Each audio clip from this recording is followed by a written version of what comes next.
All right, we are live. All right, well, I appreciate you guys doing this so many times.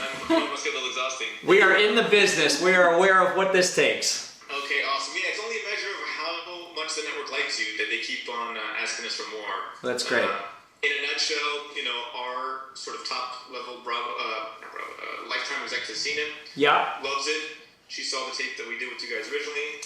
She's going to be presenting it to all the rest of her colleagues at Lifetime when they sort of decide what shows are they moving forward with. Sure.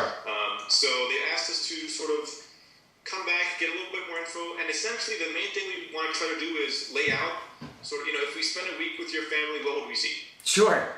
And that might be, you know, I say a week, it could be 5 to 7 days of filming, and it might not be all concurrent, it could be 3 days and then 3 days a month later. But, absolutely. as with any story, it's sort of, you know, what's the goal and what are the challenges? Mm-hmm. So I think my understanding of the goals, and guys let me know if I'm right, is right now Emily is a trooper in training, so she wants to become an official trooper. We'll give you one quick idea. It's the flip-flop of the names. So Ariana is a trooper in training. That's it. You got it. She wants to become a trooper. Yes. She wants to learn how to do a splits on the high wire. Yep. How to sit and then stand back up. Yep. And then Emily wants to switch over to the tippy lira. Yep.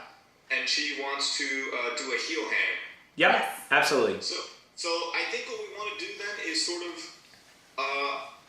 explain what that means, what that's going to involve, what the challenges are going to be in going from, you know, where they are now to being able to do that. You know, I assume on opening day of Circus Smirkus. Yep. I assume there's lots of steps and practicing involved. Absolutely. So we sort of want to lay it out for them so they'll be like, okay, great, that's what we're going to see them working towards that goal. These are going to be the challenges. And at the end, we get to see them, you know, accomplish their dreams. Absolutely. So I'll sort of walk you through how we want to do that. I think if you could sort of explain that Ariana is a trooper in training, what that means versus being a trooper, how much it'll mean to her to become a trooper. Yep. And then how, in order to become a trooper, I don't know if this is true or not, but she needs to, is there any sort of like, is there a test? There's an audition. It's a 2-day audition process. Yep.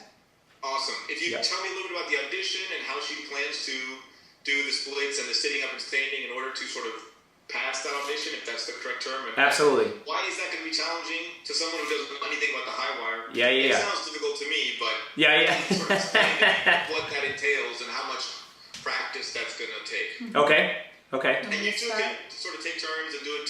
We'll just ping pong back and forth. We're well aware of the fact that we may not get it immediately, and if you hear something, a little nugget of something that works, we can elaborate upon it, and we'll take it from there.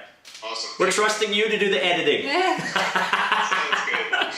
So why don't you start? Yeah, we'll go from there.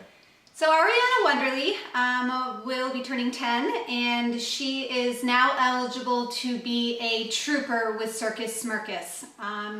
Since the age of 2, she has been considered a trooper in training, which means that she travels with mom and dad during the summer with the chance of performing in the ring and not having to audition. So she has little bits and pieces here and there. Because she is 10 now, she gets the opportunity to go to a 2-day audition that's held in northern Vermont. And in that 2-day audition, she puts a 3-minute audition piece together that is viewed by an audience, as well as the directors of the show and some of the particular coaches that will be coaching her if she was to be accepted as a trooper during the training process in June in Greensboro. There are other assessments that happen during that audition weekend. She's assessed in acrobatics and stretching, strengthening, pyramids, any other skill sets that she has like aerials. But she would then, at this audition piece, do her 3-minute wire routine and ideally put in her pieces that she's been working on if she gets to that point. One of the neat things about the audition is she will be presenting this act that she will work on from this point until auditions But what the directors, myself included, are looking for in the troopers that perform are a well-rounded personality in and outside of the ring. So in addition to just the wire walking, she needs to prove to us that she's got the sparkle that we need in the ring, that she's got the brave personality to step out above and beyond herself personally to represent herself, her family, and her company in the greater publics that we tour around and visit and entertain all summer long. And auditions, in addition to just the wire act, she's also going to be doing, as Sarah said, all of the other physical things as well as the mental things. We have a sit-down interview with her where we talk to her about her being a human being and how she would deal with tough days on the road and decent days on the road, how she deals with the emotional roller coaster that is tour. And we would also run her through classes in like improvisation and mime, and test her skills as a well-rounded human being and a performer. So after that weekend, what happens is a week goes by, and then the directors and the coaches then pick the troupe. And at that point, she gets a phone call if she's accepted, and is congratulated, and then she just continues to train until the beginning of June. That's when the troupe itself comes to Northern Vermont again as a unit, and they start putting the show together for 3 weeks. At the end of June, we open up the show to the general public and travel around New England for 7 weeks, visiting all the New England states and doing a 2-hour show that these kids are performing at. So. And one of the interesting parts to this is there is one official audition to make it into the troupe, but that doesn't guarantee that she'll be even in the wire act when we head out down the road. She has to audition in the 3-week training period over and over and over again to prove that she's valuable enough to even make it in the act. And then once she's made it into the act, that doesn't guarantee her any specific tricks. So she has to continue to stay dedicated and work incredibly hard throughout those 3 weeks to prove to her coaches that she's capable of doing those tricks safely. Because as you might imagine, doing a split on a 6-foot high wire in front of an audience with the nerves jittering throughout you and the spotlight on you and the weather conditions being whatever they may be, it's challenging for anyone, not to mention a 10-year-old.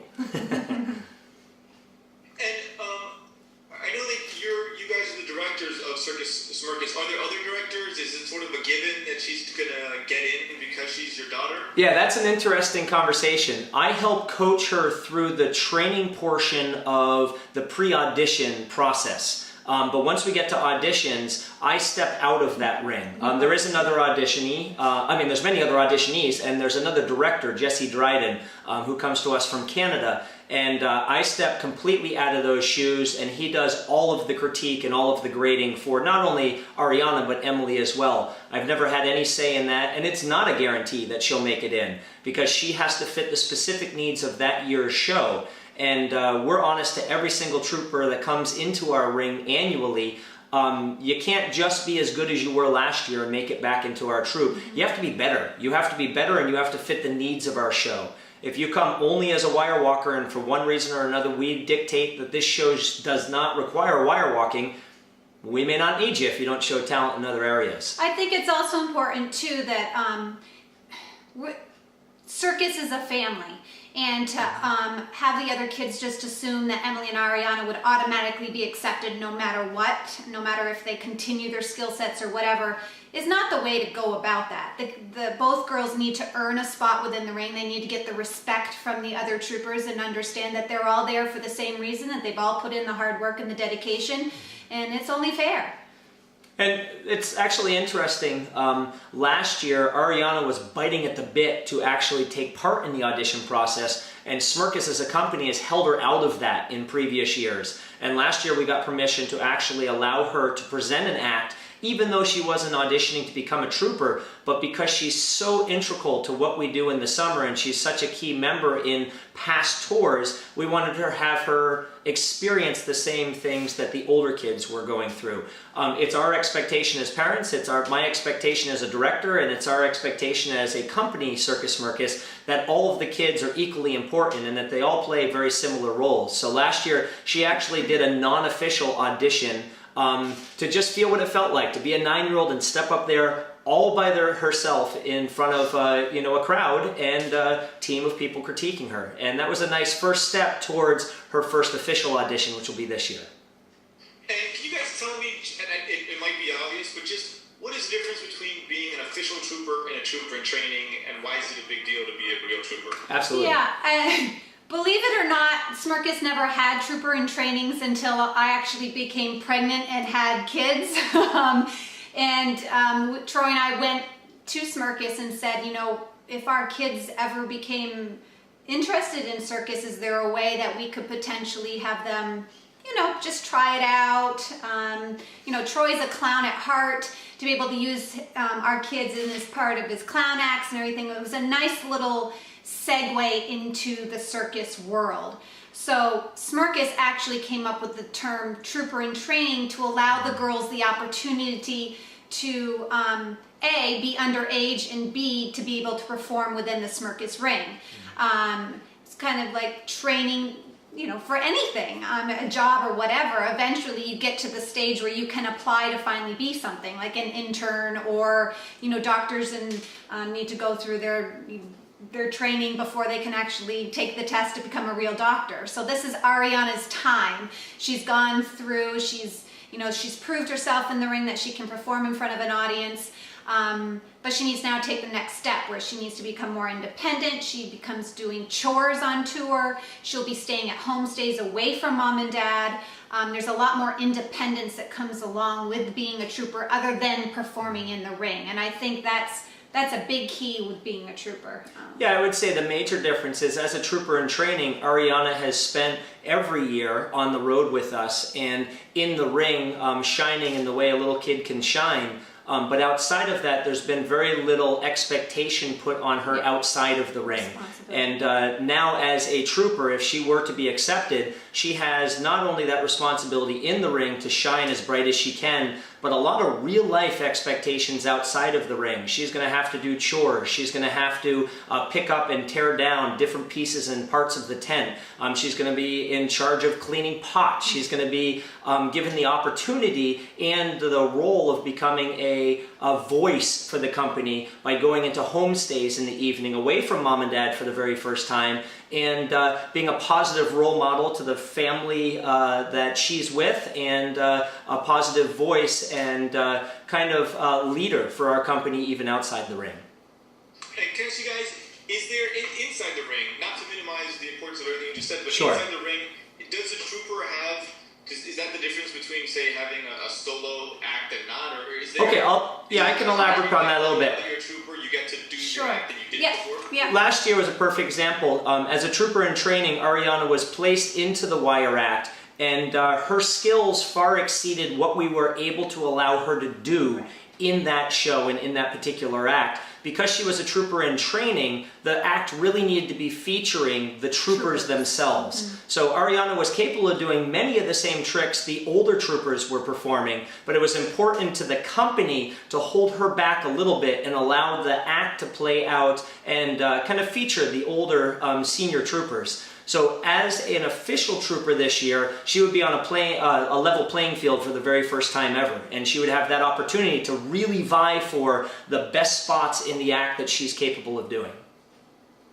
And then, let's get specific. In order to, she feels that, and maybe you guys feel that, in order to become a trooper and sort of to progress as a circus artist, she really wants to do a split and to sit up and sit down. Yeah. I don't know anything about the high wire. Explain to me, talk to me about that. What does that mean? How is she going to prepare for that? Sure. Why is that different than what she has been doing? Well, a year ago for Christmas, Sarah and I realized that we had a daughter who had a real spark in her eye towards wire, and we went, did a ton of research, and ultimately found that they produced a freestanding low wire overseas, and we were able to purchase this and have it flown to America for her to open up on Christmas Day. And she now has her own practice wire in the basement. And that's allowed her to start dabbling in this on a way that she wouldn't have had opportunities to do so before. So the very first day we unwrapped it, this girl starts charging back and forth across the wire and doing spins and attempting splits and doing low knee dips. And I remember looking at Sarah and go, where did she learn this? And I looked at Ariana and I said, Ariana, was this stuff that you were taught in class? And she said, no. It was stuff I saw. So she's starting to play right now in our basement with the goal of being really trained in this summer. Going across the wire is one thing. It's a skill most people will never gain. It's a skill that when people often try it, they go, I don't have a clue how anyone's capable of doing that. Now she's working on complete spin. So as she walks, she does a complete spin. She's working on trying to balance her entire body as she goes into a complete split. Most people can't even fathom doing a split on the floor. Now you're on a little thin wire that wiggles back and forth and you're 6 feet up in the air with spotlights in your eyes. That's a significant challenge for anyone, not to mention a 10-year-old. And there's certainly danger involved, and you have to basically face your fear and your anxieties about being up there and trust the training and your expertise to go out there and do it safely night after night. And it's not just that. She's got to, the tricks are one thing, but she has to keep up with her strength and her endurance and everything. It takes a lot of concentration and balance. You lose your balance on that little thin wire 6 feet up in the air, you can slip and fall. And there certainly have been injuries that have occurred to other troopers on our wire within the ring. It's not something to take lighthearted. I mean, a flash that goes off in the audience can be distracting and lose your focus. It's Another real challenge to wire walking, she's walking across this thin little wire and the lighting hasn't had time to get set up right. All of a sudden, that wire doesn't look altogether different than the rug behind you or below you, and it becomes a little challenging that way as well. So she not only has to get good enough to be brave and stand there proud to walk that wire, but she has to deal with a lot of outside obstacles as well. And doing a split's incredibly hard, doing spins is hard, doing knee dips is a real challenge because, as Sarah said, it's flexibility, it's strength, it's technique, and it's poise, all in one package. And the one, just to piggyback on what Troy said, we have a low wire here at the house, which means it's how far off the floor? 2 feet. Like 2 feet off the floor. She doesn't have access to a 6-foot wire until she gets to Smirkus in June. So she will audition on our 2-foot wire in auditions in January, but per se, a turn on a 2-foot wire and transpose that to a turn on a 6-foot wire, that's what Troy was saying. Even though she has been could be accepted as a trooper for June, she still has to audition in June for a spot on tour because those tricks will be necessarily a little bit harder on a 6-foot wire. So she's going to know confidence-wise that she has that trick, but it's going to feel a little bit different on a 6-foot wire, that she has 3 weeks to polish that trick in order to make sure it gets in the show. So, and of course, in addition to doing the trick, our shows are based around theme. So there's a very good chance that she'll be playing a character and having to, basically put theatrics behind what she does, and there's no guarantee that the costume that she's wearing is something that she'll be familiar with moving in. So costumes and theme and character also dictate the difficulty of what she's being asked to do. And I think, if you guys wouldn't mind sort of explaining to the viewers, 6 feet may not sound that high. Sure. But I know from having seen these previous videos, it's actually quite dangerous if you fall from 6 feet. Especially if you're not that tall yourself. You could get injured. It's just because it's not 100 feet in the air crossing Niagara. Absolutely. No, you're right. No, we had 2 years ago, our star wire walker that had grown up working wire with us for years was doing a normal pass across the wire. And she was 18. And she was 18. She was doing a normal pass across the same wire Ariana will be walking on this summer if she gets accepted into the act. And she made one false step, fell and dislocated her entire elbow, messed up her shoulder, and was out for the entire season. One misstep on one wire in one show. We're going to be expecting this girl to go up there and do basically a flawless routine 70 times in a row. I don't know what else to add. I mean, that was an 18-year-old. 18-year-olds have a little bit more poise, a little bit more confidence in themselves. the world through a 10-year-old's eyes is a little bit different than the world through an 18-year-old's eyes. So, you know, you take that into perspective as well. No matter how much this kid has done in the circus ring, things are still scary to her. Things still, she needs to, it's mind over matter a lot of times. We have to keep kind of reminding her of that. So every day is a new challenge with her. Can you talk to me about that a little bit? The sort of, you know, training that you guys give her, because it seems like it's as important as the physical training, the strengthening, also the training of staying focused, you know, mind over matter. I think is as interesting for a viewer, and realistically, that's as important as any other aspect of training. Yeah, I would actually argue that the mental state of a performer is almost more important than the physical state of a performer. You could be incredibly skilled physically, but you could bore the brains out of an audience, or if you're too cocky, you hold a wall between them. You need to have the heart of a performer to really excel, especially in the Smirkus ring. And we've spent the entire 12 years of Emily's life, and at this point 9 of Ariana's life, trying to coach and train their mind as much, if not more, than their body.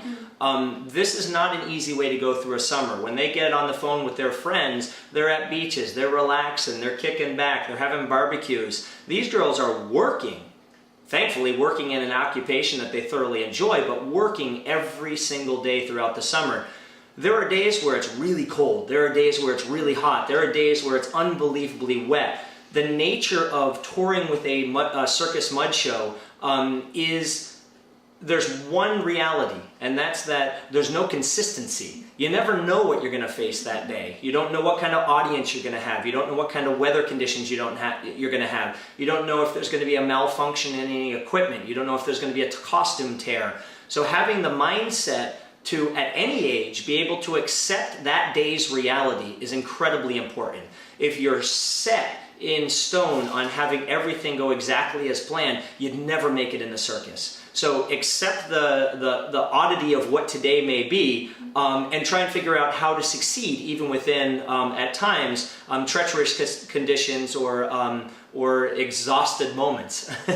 And yeah. Sorry to cut you off. Can you tell me though? I'm just imagining myself. Sorry, if we're with you, your family, and you're having a conversation where you're purposefully, you know, teaching your kids how to deal with mental adversity. Yeah. Just talk me through the sort of conversations. Is it something that you guys sort of have programmed? You know, I spend this much time talking. You know, just how does that work? Training someone to overcome fear, to stay focused, to put away distractions, and really, you know. I'm gonna try it and I'll go after. Yeah, I mean, I think it's different with how we handle our kids versus, like, Troy as a director knows how to deal with all the other troopers when he sees them struggling in some sort of mental capacity, and I'm sure you can probably speak to that more. But with our kids, you can kind of read it in their faces, you can read it in their eyes, you know, you can tell when they're scared, when they're doubting themselves, and that's when we just kind of have to get on the same front or split one another up, and I tackle it first, and then Troy goes back and does, you know, goes back after Ariana and Emily and kind of recircles itself. But really for me, it's breaking it down, you know, making it less scary.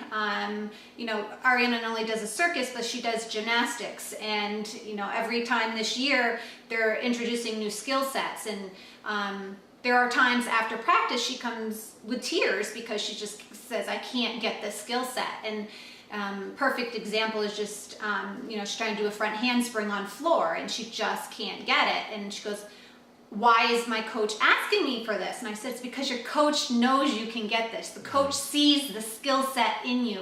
You yourself need to understand that, and you yourself need to teach your brain and say, yes, I can do this, because the coach wouldn't be asking me to do something I couldn't do. You have all the basic steps to make that skill happen, and you just need to break it down. If it just means, you know, getting a faster run, getting a better push off, whatever, break it down. And there are times we've gone in and videotaped our kids doing things so they can actually visually see each step. And that actually has helped a lot, saying, oh, that's what I'm doing wrong. And that helps to bring it full circle, and we see success after that, because they can actually, instead of telling them what they're doing wrong, they can actually visualize it, and I think that's a big key. One of my favorite things that I've done with Emily quite frequently is it's hard to hear critique on any level. and I'm aware of that. And we have a really great relationship of when she knows I'm dad, when she knows I'm her friend, when she knows I'm her director. And one of the things that's helped me out immensely is to videotape her and then ask her to take herself out of it emotionally, watch the videotape, and critique it as if she was watching a student of hers. So she'll watch the videotape and I'll say, the first time we're going to watch this, I want you just to watch this student's arms. Okay, what's the arms telling the audience in every moment of this video? And she'll go through and she'll critique basically herself, although it's not emotionally attached to her because she's pretending it's a student of hers. Then we'll go through and we'll watch her legs, and then we'll go through and watch her face, and then we'll go through and watch the character work throughout the act. And after she's gone through and internalized it, because she has to put it into words, if I were coaching this child, I would tell her to do X, Y, and Z. It's coming from her. It's the same things that I would be telling her, but it's coming from her. She's internalizing it and she's owning it. And what I've found with both my daughters is anytime we can give them ownership over any challenge, they rise to the occasion tenfold. And it's just that it's turning that key in the head. You know, it's like I can't. I mean, can't, we don't even use the word can't. You know, can't is not a word in circus. We consider that a swear word. You do push-ups if we hear you say you can't.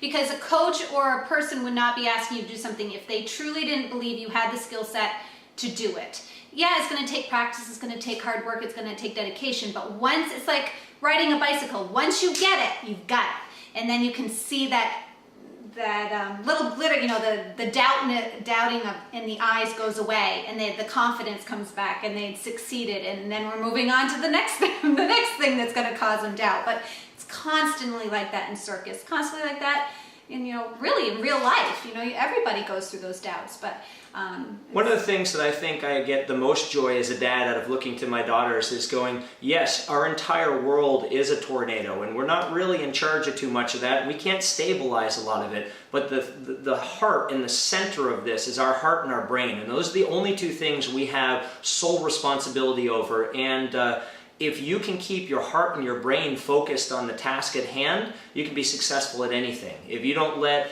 trauma get to you, if you don't let doubt seep in too deeply, you need to respect the fact that there is doubt and that there's fear and that there's a longing to succeed and yet a nervousness that you may not. If you can keep that at bay, accept it, process it, and push through it, there's nothing you can't do out there. And it's really thrilling to look at them on a regular basis, just as a dad, even way outside the ring, and go, your brain is the most fabulous tool you have. And your brain will allow you to exceed or fail in whatever degree you wish to. If you think you can, you can. If you think you can't, you're right there as well. And just to piggyback one more time is, there are times when as parents we realize it doesn't matter how many times you tell them you can do it, you can do it, you can do it. There are times you've got to step back and allow your child to tackle a situation themselves as well. Or as a parent, step in and say, coach, she's just really struggling and we need to take time and we need to step away from this for a month and revisit this again, because the worst thing you can do to a child is if they're not mentally getting it after a while, it kind of leads roller coaster down. I guess everything else they're going to try, they're just going to doubt themselves even more. So it's the balance. It's like walking the wire. You know when to push, when not to push, and encourage or take a pause and come back and revisit. That brings up a key point, which is basically, as parents, we've found a real joy in celebrating our daughters' successes and in supporting their failures, and at the same time not making a huge deal over either. It's not about us. We don't get a chance to go out there and expect the world to give us applause. It's a gift to have the opportunity to step out there in this world and share the skills that we've been given, to work on bringing joy to the world with the stuff that inspires us. So we shouldn't feel overly proud about what we've accomplished. We should feel grateful about the opportunity for having accomplished it. And at the same time, when we stumble and we fumble, we need to accept that we're not perfect. We need to accept that that will happen. In fact, that's a key part to it. I call it failing successfully. Failing successfully is failing and then having the brave nature to step out of that situation, learn what caused that failure, overcome what caused that failure, and ultimately by doing so, acknowledging that challenge and pushing through, gaining success. So supporting them when they're great. I like that term a lot. That's a really good It's key. I use it all the time. Failing successfully. It's not that we shouldn't. It's true about Emily. Yeah. And sort of do the same thing that we did with Ariana. Yeah. And explain to me, what has she been, what sort of instrument, I don't know if that's the correct term, what aerial. Yeah. What is the term instrument, is it? Equipment or prop. What equipment, prop has she been working with? How is that different from a tippy lyra? Explain to me what the tippy lyra is. Absolutely. And what are her goals and challenges moving forward with it for this season? Start, you can take it. So Emily has dabbled in everything over the last 12 years. She's tried everything from pyramids to clowning to acrobatics. She's been on fabrics and webs. She's been on trapeze bars and liras. Over time, she's kind of whittled it down to having a real love and desire for bar work. And bar work is basically any aerial apparatus that has a hard metal steel bar or aluminum bar. Basically, I view it as the most painful parts of circus. The painful stuff is what she seems to enjoy. So she's done wonderful stuff on trapeze, she's done wonderful stuff on lyra, but everything she's done up to this point has a point that is fixed. And the apparatus is fixed. It may spin on a single point, but it doesn't move beyond that. And a tippy lyra is a lyra that's suspended from 2 pivot points right on the sides. So in addition to any spinning and movement that she may be used to, it also can flip and manipulate in an entirely different way. So the dynamic in which this moves is entirely new for her. Tippy lyra is more dangerous than a regular lyra. In my opinion, tippy lyra is far more exciting for an audience to watch because it goes in multiple directions and you can do much more. You can sit on the top of the lyra and not only you, but you and the lyra flip down. So the distance that you travel is greater. The speed, the strength, the flexibility is all different. It's a harder apparatus, and what's really wild is she hasn't stepped on it yet. So we'll be getting her a tippy lyra as early as this week for her to start dabbling in, and she's got to not only dabble and create and perfect an act within a very short period of time. Our auditions happen in January 11th and 12th this year. So between now and January 12th, she has to present an act that looks like she's been working on it for a year or 2 or 3. So what she's going to have to do is call upon the skill sets that she's had in the past and the understanding of how aerial apparatus move and how you style and smile on those, and then add the new skill sets of it actually being tippy to this audition, which will be a good challenge for her. Can I ask, so is that audition, the dinner audition, the same one that Ariana will be? Yes. Yes. Yep. So Emily, Ariana. So you're chosen pretty early on, and then you have time to practice, and then in June, that's when you start again. That's correct. Can I ask some questions about the tippy lyra? Yeah. I think the viewers may not know what a lyra is in the first place. So can you just explain what a regular lyra is? Absolutely. Yep. You want to go for it? Okay, so a lyra is a round piece of aluminum that's in the shape of a hoop. If you think of a hula hoop suspended from one point, that's a 1-point lyra, and that's what Emily, let's try it again, sorry. A lyra is an aluminum hula hoop, if you think of it that way, suspended from a single or double point. A lyra that Emily's played on before is a single point, where it drops down from one single point. She sits inside it and manipulates her body in very beautiful and acrobatic ways throughout the course of an act. A tippy lyra is that same hula hoop hung from the sky at 2 points that go right across the equator of the hoop. And they have swivels at those points. So as she gets up on this lyra, she can do all the same things she'd do on a regular lyra, but then it can also spin around that center point as well, on the axis, basically. That make any sense? That makes perfect sense. Can you tell us how high the tippy lyra is in the sky and what sort of tricks people tend to do on it? Yeah, tippy lyra, the beautiful thing about Circus Smirkus is there's always more questions than there are answers at this stage. In the show, there may or may not be tippy lyra. We haven't solidified anything yet, and that's very intentional because once we get to auditions, we see what the talent of the cast is, and it's after that that we actually determine what's going to go in the show. If it were to go in the show, there's a million different things we could do with it.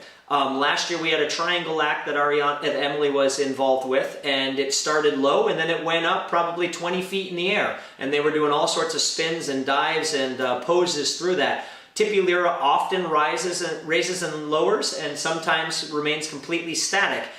It's unknown at this point how Circus Mircus will use it, if in fact we do use it in the show. Can you tell me about the heel hang? Is that something that she's working towards? What is a heel hang? What's involved? All right. Well, a heel. Nerves of steel on Mom and Dad's part. Very nerves of steel, especially when you're up at the top of the cupola hanging from the lyra. Heel. There's two things. There's an ankle hang and there's a heel hang. An ankle hang is more or less the easier of the two. An ankle hang is if you have the lyra and you are upside down, so your head is down near the ground and your feet are on the lower part of the lyra. The lyra, it's almost better to show people. You're hanging from the lyra from your ankle itself. So as your head plummets towards the floor, the only thing between you and the lyra is the actual joint in your ankle. Right. And you hold on for dear life. It's incredibly painful, and yet you have to make it look graceful. So that's an ankle hang, which is real dangerous and scary, and she has done ankle hangs on different apparatus. What she's interested in doing this year is a heel hang. If you think of the human heel, it juts out just barely beyond the Achilles tendon. And what you're doing is on that same apparatus, you're basically putting just your heel and Achilles tendon on that metal bar right there and supporting the entire weight of your body. And if you think of it, it's probably about a half-inch piece of skin that's being placed on top of that metal bar and has to support not only your weight, but keep you up there safe enough that you don't slide off. And that's why Mom and Dad need nerves of steel to watch it. How do you practice such a thing? How do you keep it safe? What's involved in getting to the point where she would actually be capable of performing that? Sort of walk me through that process of she hasn't done it, she plans on doing it. How does she get there? Sure. Well, with any aerial equipment, especially bar equipment, an aerialist knows that there is a certain number of painful steps that need to go through when you start learning an apparatus. And one of the key steps is first getting your order of tricks down, and then once you're practicing those tricks, getting your body used to those by building up what we call calluses. And those calluses are really your protection against the apparatus and the internal of your body. And the more you build up those calluses, the more of a protection you have. And for Emily, that's what a heel hang would more or less be required to do, is building up that callus on her heel so that A, it provides a little bit more protection barrier, and B, her body. Yeah, and the way in which you'd present that is you would hang a lyra low to the ground, and you would have her basically kick up into a handstand and have. Did you say? Well, first of all, is that something that you are considering? Will she try to do that? We've absolutely never held our kids back from doing anything. What we do is basically diagnose the danger of that and come up with a plan for success. So if that's something she's interested in, we'd absolutely support it, but we'd only support it if it's taught and trained in a very safe way. Yeah. And we would start with a low lyra. We'd have her kick. I just want to say that, could then you just let's speak instead of would, say like we will. Oh, great. Okay. To do this. Yes. Okay, great. This is how she is going to practice it. Yeah. Perfect. Obviously, she's not going to do it until you decide she's ready. But Yeah. talking like the Yeah. where we understand that it's not a possibility, but this is what she is going to do. Absolutely. So Emily has talked to us about the interest of mastering a trick that involves hanging from the lyra from just her heels, known in the circus world as a heel hang. Scares the pants off of my wife and I, but we'd absolutely... Sorry, we would. Okay, take two. Emily has talked to us about the interest in mastering a heel hang, and Sarah and I have talked to her about the dangers of that. She still has interest in pushing through the training of that, and we support her because we know that we can trust her. She will start to train this act very low to the ground, kicking up into a handstand and placing her heels on the lyre itself and slowly releasing some of the pressure from her hands to get the idea of A, how much it hurts, B, where it hurts, and C, how to alleviate as much pain as possible. And then she would basically go through a series of very structured and safe steps to get to the... So can you say she will go through a series? Yeah, you're Darn done. it. It's got to Sorry. be positive. Okay, yeah. Do you want to try it? Okay, I'll try again, sorry. Where do you want me to start from? Just where you were, just she will Okay. go through a series Okay. of positive, you know. So what we're going to allow her to do is go through a series of steps, and she will start out low. She'll master the pain first. She'll work on the calluses that Sarah's talking about, and then as we go through her training, we'll make it a little more difficult, a little more real, and we'll slowly start raising the lyre off the ground and allowing her to get into that trick from the air. This is not a trick where she'll start on the ground and put her heels on and hang. She'll be in the air and she'll drop into this trick, and that will be a whole nother layer of training, and it's going to be great to watch her, push through not only the pain, but allow her interest and her drive and her desire to allow her to succeed with this training that we're going to put her through. Sorry, that was a little crummy.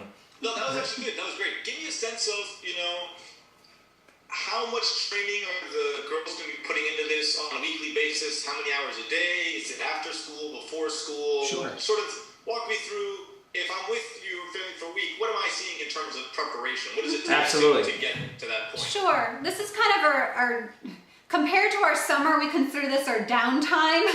Certainly I am running the kids here and there to all practices.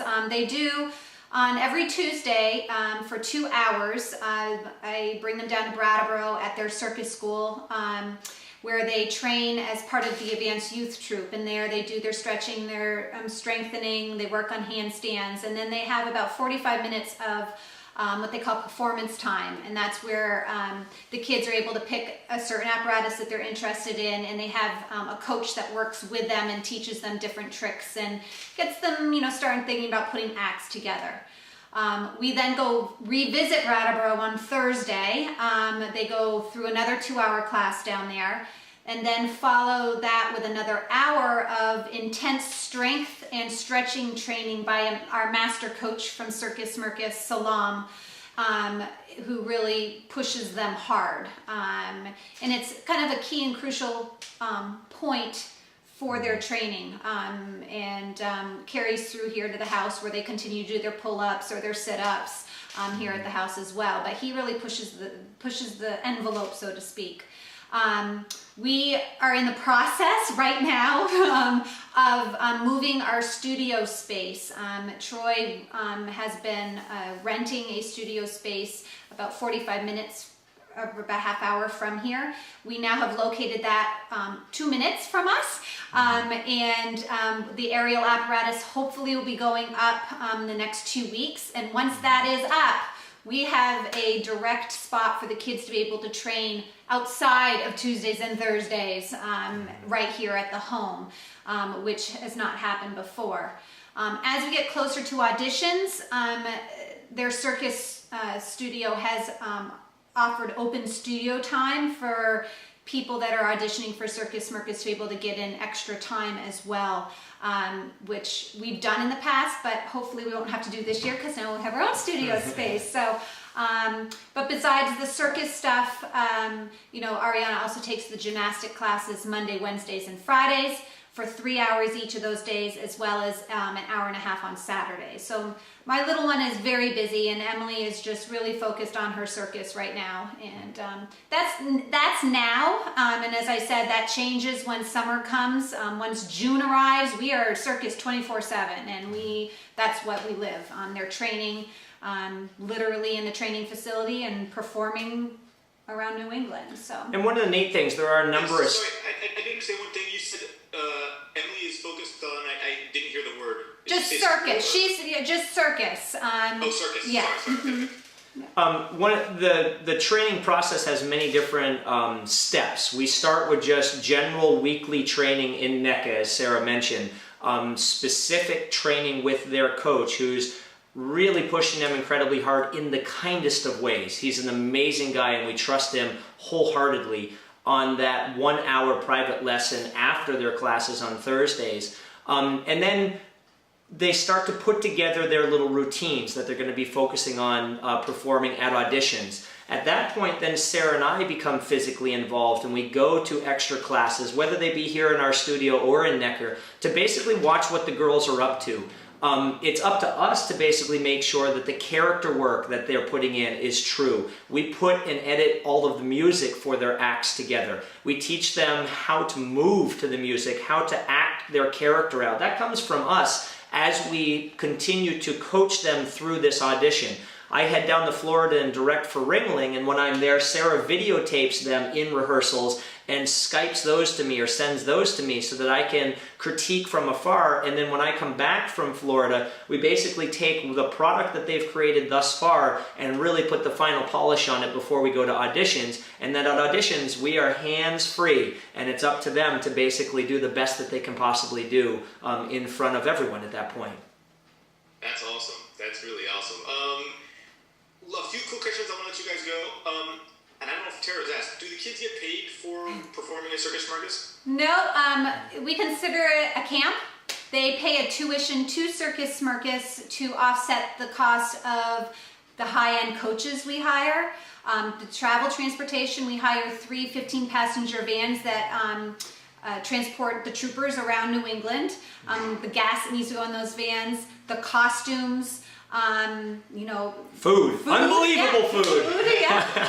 So they pay a tuition. It's like going away to camp, but instead of going away to camp, you get the opportunity to travel and perform. So no, the kids do not get paid at all for what they do. I think Tara, I know Tara's been talking to, and I'm not sure whose parents it is. One of your parents I know has expressed a little bit of fear. They don't understand maybe, how much safety is sort of, or they do, but like any grandparent. Yeah. They're afraid. Can you just walk me through the sort of conversations you sometimes have with the grandparents and sort of how, is that ever a challenge for the girls? Does that ever, because I know you guys want to, the mental aspect is so strong, and the grandparent expressed worry can make them worried, I assume. Did you talk to me about that? Yeah, there's basically a rule of the game, an unstated rule of the game, which is all of us have concern, and the grandparents are certainly kind of top on that list, but they'll voice those concerns to us. They won't voice them to the girls, and that's really a key element. I don't want anyone putting any fear into the girls' heads that's above and beyond what is necessary. I may have personal fears. I don't load that onto their shoulders. What I basically do is allow the system to work in a way that presents skills and challenges at a manageable level that they can accomplish and be successful with. Sara has fears. I have fears. The grandparents, as I said, are top on the list. And we do have conversations with them about how we are going about this business and keeping their grandchildren safe. Inherently, they trust us, but very realistically, they're concerned on a regular basis because our girls aren't just skipping down the road. They're doing quite dangerous things on a regular basis in some adverse situations and conditions. Yeah, and just to duplicate that, I think that when we first started this, when our kids were 2, 3, 4-year-old, that age, it was questioned. It was like, you sure you want to get your kids into this? And as the tricks started getting harder, and we started rising higher in the air, we got questioned as parents. Are you sure they're safe? But they always came to us, which I think is key. They questioned our abilities, not necessarily the kids' abilities, because I think that we, as parents, you're responsible for your own children, and I think that's always, it's been successful in that way because they've treated us as an adults and they've come to us directly, and we've been able to have that adult conversation with them. The other nice thing is Sara's father was a coach, my father was a coach, so there's an inherent risk in all sporting events. So they understand that you can't go through a fulfilling life and hide from all danger. you have to basically look at danger and try to minimize the risk to the best of your ability to have a fulfilling life. And I think they all support us because they see our daughters having an incredibly fulfilling life. They love what they do, and they're giving a lot to this world by doing it. And that allows them to accept some of the dangers that they're facing, and be proud of what their granddaughters are out there doing. And it's funny that two sets of grandparents are almost a little bit different. Like Troy's parents will come during training and will actually want to put their eyes and see what the kids are actually doing before they actually see the show. Whereas my parents, they want to be surprised. You know, they don't even want to know what the kids are doing, you know, and after the first show, usually my parents are like, I can't believe Emily was up there, you know, and they'll come back and see the show and again, just to be able to relax now that they can see what the kids are doing. But with Troy's parents, it's funny because they actually want to see and get to, they're thrilled by the process. Yeah. I think they're shocked every year to see the very short and intense 3-week process actually blossom into what it blossoms into. And I know that our audiences as a whole appreciate that same thing. We have many audiences that will come multiple times throughout the year because this is a living, breathing show. I tweak it every single day. We have rehearsals every single day in between the regular 2 shows that we do as well. So my parents definitely get a lot of joy out of trying to absorb some of that process. And Sarah's parents are very much about the heart. Those are our grandchildren out there. And I think that's really cute. And I think it's, now that you explain it, I think it makes a lot of sense. And it's great that if they ever have concerns, they come to you with them. That's a conversation that you will have in private because